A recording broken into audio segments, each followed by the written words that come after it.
এটা জানার জন্যই আসছিলাম।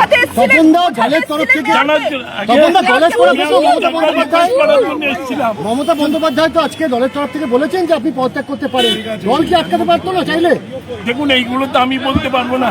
আমি তো সাধারণ মানুষের জন্য পরিষেবা দিতে পারবো না একজন জনপ্রতিনিধি হিসাবে। সেই জন্য আমি না সত্যি ভেঙে আমি আর পাচ্ছি না। এইরকম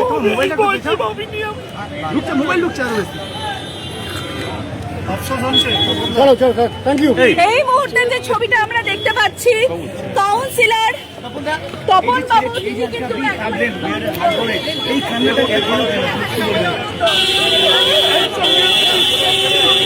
দাবি ত্যাগ এই চ্যানেল কোনো প্রচার করে না হিংসাত্মক, ক্ষতিকারক বা অবৈধ কার্যকলাপ। এই চ্যানেল দ্বারা প্রদত্ত সমস্ত বিষয়বস্তু শুধুমাত্র একটি শিক্ষামূলক উদ্দেশ্যের জন্য। ধন্যবাদ। শুভেচ্ছা টিম আমার বাংলা নিউজ।